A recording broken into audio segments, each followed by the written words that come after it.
연금액이 월 30만 원씩 늘어나더라고요. 3년 반 받으면 제가 뭐냐면 그 다음부터는 플러스예요. 41.5%에서 43%를 올렸지 않습니까? 따라 작년 내시는 분들보다 올해 보험료 내시는 분들이 올해 분에 대해서는 연금을 좀 많이 받을 수 있습니다. 그 당시에 뭐냐면 강남 부인들이 이거를 이제 한 번에 다 낸다 그래서 강남 부인의 재테크라고 그래갖고 굉장히 유행했어요. 그래서 이제 이 영상을 보시는 선생님들께서도 97년에 나나 또는 배우자가 받았다면 이거 반납하는 게 일단 가장 효과가 큽니다. 우리 자녀들이 과연 내가 오래 살기를 바랄까요? 네, 안녕하세요. 희망재무석의 이천 대표입니다. 가장 중요한 건 이제 소득 대체율인데 41.5%에서 43%를 올렸지 않습니까? 이거는 뭐냐면 국민연금을 40년 동안 저희가 평균 가입해서 그 숫자에 43%를 뭐냐면 연금으로 주겠다는 얘기거든요. 원래는 뭐냐면 70%를 주는 게 기준이에요. 그럼 이 정도만 되면 국민연금만 있어도 상관이 없어요. 맨 처음에 시작했던 게 70%였고 근데 이제 그게 이제 지속 가능하지 않으니까 점점점 낮춰져서 2028년까지 40%를 가기로 했는데 개혁을 통해서 43% 동결돼서 앞으로는 43%로 가는 거고 따라 작년 내시는 분들보다 올해 보험료 내시는 분들이 올해 분에 대해서는 연금을 좀 많이 받을 수 있습니다. 중요한 건 또 하나는 뭐냐면 연배가 좀 있으신 분들은 직장 생활 하다가 뭐냐면 일을 안 하시고 국민연금을 가입을 이게 더 이상 안 내시는 분들이 있어요. 그래서 가입 기간이 중요한데 국민연금 가입 기간 10년 이상 돼야지 연금을 받을 수 있습니다. 10년이 안 되면 그때까지 냈던 보험료에 이자 좀 더해서 일시금으로 주는 거고요. 10년이 넘어가면 연금으로 받으니까 무조건 10년은 넘으시는 게 좋습니다. 세 번째는 이제 뭐냐면 저희가 옛날 소득 받은 거를 평균을 내서 연금을 지급하면 물가 때문에 현재 가치화 시키지 못하죠. 그래서 이제 연금을 보통 이제 69년생 이후는 65세에서 받으니까 과거에 받은 소득들은 뭐냐면 재평가율이라는 걸 통해서 현재 가치화 시켜줘요. 그래서 그렇게 해서 평균을 내는 거고 연금을 받기 시작하면 뭐냐면 매년 물가 상승률에 따라서 연금액을 조정해 주는 게 그 부분이 되는 거고요. 그 다음에 이제 연금 수령에 대해서 현재는 아직까지 이제 소득감액 제도가 있으니까 뭐냐면 소득이 많아지면 연금을 받기 시작한 다음부터 근로나 사업소득이 있어서 소득이 아주 많아지면 그때 이제 연금이 감액되는 것도 어떤 기준이 될 수 있는 거고요.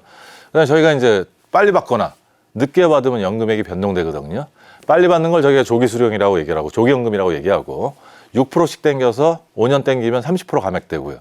만약에 늦게 받으면 연기연금이라서 7.2%씩 연간 증액돼서 5년 늦춰 받으면 36% 증액이 됩니다. 이렇게 한 5가지 정도가 국민연금의 어떤 연금액을 결정하는 기본적인 요인이라고 보시면 될 것 같습니다.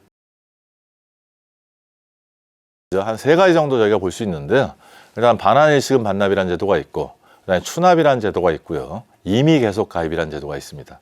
하나하나 이제 차근차근 설명드리면 반환일시금 반납이라는 거는 저는 이 케이스를 제 케이스를 많이 설명을 드려요. 제가 이제 직장 생활 하다가 97년에 이제 직장을 바꾸면서 국민연금 가입자가 아니었거든요. 그래서 98년 뭐 이 무렵에 저희가 이제 뭐냐면 일시금을 받았어요. 저는 까맣게 잊었습니다. 일단 과거에 그 돈은 이미 다 썼고 잊었는데 한 7, 8년 전부터 제가 이제 기업이나 이렇게 다니면서 강의를 하고 이쪽 연금 분야에 대해서 이제 연구를 하다 보니까 옛날에 반환했던 걸 반납을 하면 저 연금액이 굉장히 늘어나요. 왜냐하면 그 당시에는 소득 대체율이 70%였어요. 지금은 올해는 43%지만 그때는 70%입니다. 그래서 이제 제가 물어보니까 그 당시에 한 450만 원을 받았더라고요. 대략. 그래서 이제 공단에다가 이걸 반납하려면 얼마를 반납해야 됩니까? 그랬더니 이자가 붙어서 1,050만 원 정도를 반납해야 돼요. 이게 많이 늘었죠. 뭐 이제 우리가 뭐냐면 비용 대비 편익이라는 게 필요하잖아요. 그래서 이걸 내가 만약에 반납을 했을 때 그럼 저는 어떤 편익이 있습니까? 하고 물어봤더니 연금액이 월 30만 원씩 늘어나더라고요. 그 얘기는 무슨 얘기냐면 제가 64년생이라서 만 63세부터 연금을 받게 되는데 매월 30만 원씩 연금을 받는데 3년만 받으면 제가 뭐냐면 그 다음부터는 플러스예요. 그러니까 반환일시금 반납을 안 할 이유가 없는 거죠.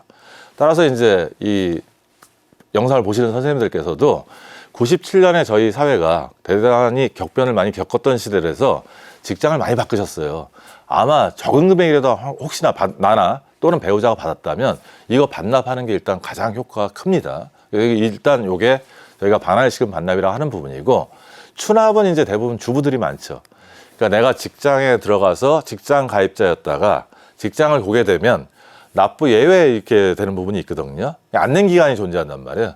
그걸 나중에 한 번에 내서 뭐냐면 내가 가입 기간을 늘려서 연금을 받으시는 부분이 있는데 옛날에는 이게 뭐냐면 한 번에 다 갚다 보니까 몇 달 안 내고 나중에 60 몇 세 돼서 한 번에 다 내니까 국민연금은 뭐냐면 가성비가 굉장히 좋은 연금 상품입니다. 게다가 소득이 낮으면 훨씬 더 좋아요. 그러니까 그 당시에 뭐냐면 강남 부인들이 이거를 이제 한 번에 다 낸다 그래서 강남 부인의 재테크라고 그래갖고 굉장히 유행했어요. 그래서 이건 좀 형평성에 안 맞다 그래서 지금은 10년 미만 119개월까지 추납이 가능하고요. 군복무기한 추납이라고 그래갖고 1988년부터 군 생활을 하셨다 그러면 그 기간만큼은 저희가 군복무기한 추납을 할 수 있습니다. 저 같은 경우는 이제 85년에 입대를 해갖고 88년에 제대를 했어요. 87년 12월에. 그러니까 저는 해당 사항이 없어요. 근데 이제 예를 들어서 87년 7월에 입대를 해서 88년 12월에 제대를 했다. 그럼 88년 1년 동안은 군복무기한 추납을 통해서 가입 기간을 늘릴 수 있는 거예요. 올해부터 이제 국민연금 보험료가 0.5%씩 올라가면서 추납을 늦게 하시면 뭐냐면 부담이 커지시는 거예요. 이 부담이 커진다고 해서 연금을 많이 주는 게 아니에요. 그래서 만약에 추납 의지가 있으시다 그러면 제가 볼 때는 올해 안에 하시는 게 상대적으로 유리할 가능성이 높다 이렇게 보시면 되고요. 마지막으로 이제 임의계속가입이라는 부분이 있습니다. 국민연금은 지금 의무적으로 가는 게 만 60세 생일까지거든요. 그러면 이제 저 같은 경우 연금을 63세에 받으면 뭐냐면 3년 동안 갭이 비잖아요. 이때 보험료를 더 내서 제가 연금을 더 받을 수 있는 가입 기간을 늘리는 방법이 임의계속 가입인데 저 같은 케이스가 뭐냐면 재작년 12월에 제가 생일이 끝났기 때문에 의무 가입 기간 끝났어요. 그래서 저는 이제 근로소득은 적고 사업소득 이 부분이 많거든요. 그래서 공단에 전화를 해갖고 제가 15만 원 정도를 임의계속 가입을 하면 연금을 얼마 정도 더 받을 수 있냐고 문의를 했어요. 대략 한 5만 7천 원에서 5만 8천 원 정도 더 받더라고요. 그러면 항상 뭐냐면 이거 따져야 되잖아요. 비용 대비 편익. 한 7년 정도 되면 제가 뭐냐면 그다음부터는 플러스가 나요. 그럼 63세부터 받아서 70세까지 간다 그러면 연금 5만 7천 원 늘고 70세 이상 살 거니까 이득이 되니까 저는 임의계속 가입을 신청을 했습니다. 제일 좋은 방법은 우리는 계산하기 되게 어렵지만 콜센터 직원은 제가 전화를 해서 문의하면 3초도 안 돼서 얼마 받는다 얘기를 해주기 때문에 스스로 판단할 수 있다. 또 하나 뭐냐면 소득이 있으신 분들은 국민연금 보험료는 소득공제를 해주거든요. 따라서 저 같은 경우 이게 15만 원씩 내면 대략 한 500만 원 정도 더 내는 거거든요. 3년 동안. 근데 소득공제를 받으면 사실은 300만 원 정도도 이렇게 내는 정도밖에 안 되니까 사실은 원금이 도래되는 시기는 훨씬 더 땡겨지는 거죠.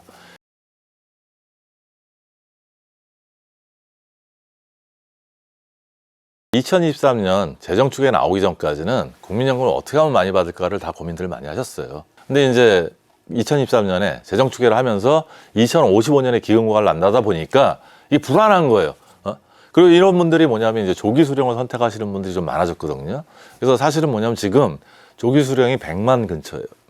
근데 조기 수령을 하면 어떻게 되냐면 연금액이 깎입니다. 그러니까 1년 땡길 때마다 6% 깎여서 5년을 땡기면 30% 이제 감액이 되는데 경제적으로 너무 어렵다 그러면 다른 방법이 없다면 저는 뭐 받으시는 거 오케이입니다. 근데 이걸 받고 뭐 S&P 500에 굴려서 내가 수익률을 높이겠다 이렇게 하시는 분들에 대해서는 사실은 그게 쉬운 일이 아니기 때문에 권하지 않는 부분이고요.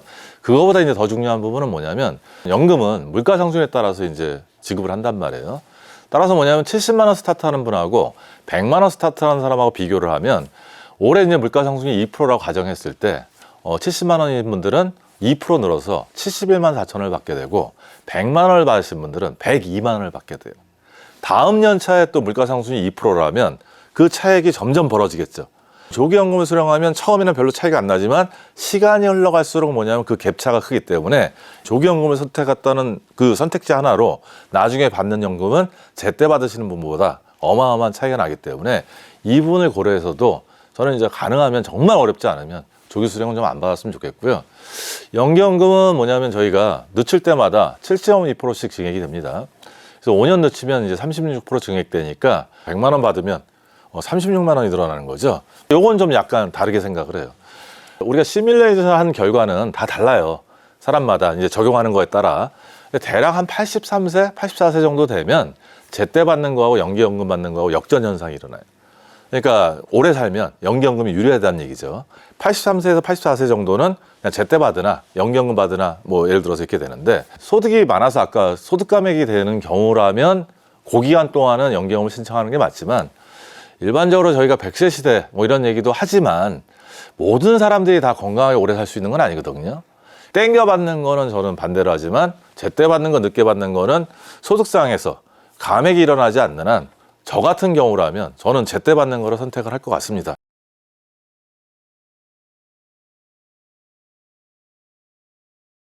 그래서 이제 국민연금 제도 중에 이제 분할연금이라는 게 이제 부부 사이에 이제 어떤 그런 부분이죠. 그럼 이제 제가 이제 우스갯소리로 요새 이제 이혼율이 이렇게 있는데, 젊은 사람 이혼율보다 황혼율이 높습니다.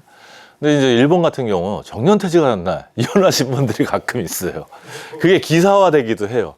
그러니까 그동안 참았다가 뭐냐면 남편이 퇴직하는데 축하하고 나서 그 다음에 이혼을 하게 되는데, 근데 이혼하게 되면 이제 문제가 되는 게 뭐냐면 그냥 사이만 갈라지는 게 아니고 재산을 분할하게 돼요. 그래서 아까 제가 말씀드릴 때 정년퇴직 대상자들로 강의를 할 때 뭐 기업체 이렇게 다녀서 정년퇴직 채우실 정도면 국민연금도 괜찮고 퇴직연금도 있고 개인연금도 준비한 게 있어서 괜찮거든요. 그런데 이분들이 만약에 부부 사이가 안 좋아갖고 갈라서게 되면 어떤 문제가 되냐면 갑자기 좋았던 노후가 굉장히 어두워질 수가 있습니다. 저는 정말 부부 사이가 굉장히 좋아서 이게 같이 돼야지, 우리가 노후 준비를 굉장히 잘한 게 아니잖아요. 애들 키우느라고 뭐 이렇게 하느라고 노후 준비를 못 했는데, 부부 사이 좋으시면 그렇게 해갖고 차곡차곡 그 연금을 받아서 살면 되는데, 안 좋을 때 발생하는 부분이 분할연금이고요. 이거는 나중에 혹시나 헤어졌다가 재혼을 하신다고 해도 뭐냐면 계속 자기 권리이기 때문에 받으실 수 있습니다, 분할연금은. 그다음에 이제 유족연금 기능이 하나가 있는데, 일단 제가 만약에 이렇게 일을 하다가 사망을 하게 되면 제 아내가 제 연금을 받게 돼요. 그러니까 어느 정도 받냐면 가입 기간이 20년이 넘었으면 제 연금의 60%를 받게 되거든요. 제가 예를 들어서 한 100만 원 받는다 그러면 저희 와이프가 사망할 때까지 60만 원씩 사망할 때까지 받아요. 근데 유족연금의 한 가지 이제 불편한 진실이 뭐냐면, 부부가 만약에 연금 맞벌이를 하는데 국민연금 맞벌이를 합니다. 근데 제가 만약에 사망을 했어요. 그럼 제가 이제 연금을 얼마 정도 받냐면 한 200만 원 정도 받습니다. 제 와이프가 한 70만 원 정도 받고, 그러면 제가 만약에 사망을 하면 와이프는 어떤 선택을 해야 되냐면 200만 원에 60%인 120만 원을 받든지, 아니면 자기 연금 70만 원 플러스 유족연금의 30%, 그러니까 120만 원에 30%는 36만 원인가요? 그렇죠? 그러면 106만 원, 120만 원하고 106만 원 선택하면 본인 거를 안 받고 뭐냐면 제 유족연금을 받는 게 유리하잖아요. 이러다 보니까 뭐냐면 하나를 포기해야 되니까 무지하게 손해보는 거 아니냐, 이런 얘기를 해갖고 연금 맞벌이 하지 말고 다른 거 해라, 이런 얘기들이 많아요. 근데 이제 뭐냐면 국민연금은 공적연금이기 때문에 중복수급이 안 돼요. 그래서 일단 뭐냐면 이게 사실은 포기가 아니고 중지라고 이해를 하셔야 돼요. 그러니까 요새 황혼이혼율 아까 높다고 그랬잖아요. 그렇죠? 그러면 제가 만약에 지금 사망을 하면 제 와이프가 저보다 4살 정도 어리거든요. 그러면 이제 요새 뭐 100세 시대 이렇게 되는 거잖아요. 그럼 요새 복지관 같은 데 가면 70세, 80세 이렇게 되신 할머니, 할아버지도 연애들 하시잖아요. 그렇죠? 그럼 우리 와이프가 이제 황혼의 로맨스가 생겨서 재혼을 하게 되는 경우가 생길 수 있습니다. 그러면 어떻게 되냐? 유족연금이 안 나와요. 그러면 이제 예전에 자기가 냈던 연금이 살아나는 거예요. 그러니까 포기가 아니고 중지라고 이렇게 되는데, 제가 강의 때 이 얘기하면 많이들 웃으세요. 그러니까 우리가 만약에 나중에 분할연금이나 유족연금을 받았는데 혹시나 재혼을 하는 상황이 벌어지면 분할연금은 내 재산이기 때문에 계속 받을 수 있는 거고, 유족연금은 뭐냐면 중단이 되고 옛날에 중지했던 내 연금이 나오든지, 아니면 배우자가 자기 연금이 없을 수 있잖아요. 그럼 그냥 중지된다고 이해하시면 됩니다. 네, 저는 뭐 그냥 연금이 가장 중요하다고 생각하고요. 현재 국민연금에 대해서 굉장히 불신도 많이 있지만, 특히 제 연령대 되시는 선생님들, 특히 누룽지 TV 보시는 선생님들 같은 케이스에서는 받을 수 있는 게 많이 받을 수 있다 그러면 많이 받는데 좀 이게 할 수 있는 방법을 다 하셨으면 좋겠고요. 국민연금 많이 내고 덜 받고 늦게 받고 이 리스크가 있어요. 대부분 더 내시는 건 다 끝나셨을 거란 말이에요. 그러면 이제 덜 받는 리스크인데, 아까도 얘기했듯이 개혁할 때 기금고갈이 걱정돼서 저희가 개혁을 했는데 41.5%에서 소득대체율을 43% 올렸지 않습니까? 제가 그 개혁 방안을 보면서 덜 받는 거는 굉장히 뒤에 오겠구나, 이런 생각을 했고요. 게다가 뭐냐면 주던 거 뺏으면 열받잖아요, 저희. 그래서 이 부분은 굉장히 늦게 갈 가능성이 있기 때문에 가능하면 국민연금 많이 받을 수 있도록 하시고요. 퇴직연금은 노후 자산이잖아요. 핵심 자산입니다. 그래서 뭐냐면 중도인출이나 이런 거 가능하면 안 하셨으면 좋겠고, 그다음 방치하지 마시고 잘 굴리셨으면 좋겠고요. 그다음에 이제 앞으로 국민연금은 좀 취약해지는 케이스가 있으니까 개인연금, 뭐 IRP나 연금저축펀드에 가입하셔서 이렇게 가고요. 가끔 퇴직하신 분들이 나 지금도 IRP나 연금저축펀드 가입해도 되냐고 물어보신 분들도 있어요. 저는 무조건 가입하시라고 말씀을 드립니다. 뭐냐면 기본적으로 5년만 지나면 제가 연금으로 받을 수 있는 거고요. 그다음에 이제 우리 노후자산 중에 저희가 고민해야 될 부분들이 뭐가 있냐면, 직장인들은 그 건강보험을 뭐냐면 직장 가입자 보험을 내잖아요. 그래서 한 8%를 내가 반을 내고 회사가 반을 내줘요.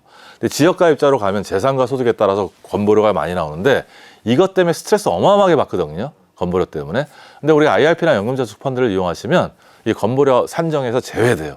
그래서 아까 국민연금에 대한 취약성 부분도 있는 거고, 퇴직연금은 나중에 이제 받다 보면 부족해지거든요. 그래서 우리가 길게 사는 사회이기 때문에 개인연금을 이 부분을 보충할 필요도 있고요. 그다음에 이제 아까도 말씀드렸듯이 퇴직 예정자들이 편한 모습은 그래도 기본적으로 국민연금, 퇴직연금, 개인연금이 어느 정도 갖춰져 있는 부분입니다. 저는 뭐냐면 연금에 대해서는 좀 믿었으면 좋겠고요.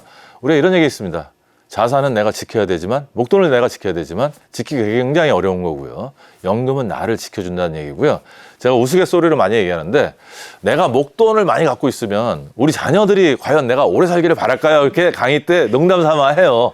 우리 자식들이 오래오래 살기를 바라고, 왜냐면 손주들 용돈이라도 줄 수 있잖아요. 지금 예를 들어서 이제 우리 누룽지 TV는 밖에 인터뷰도 많이 하시잖아요.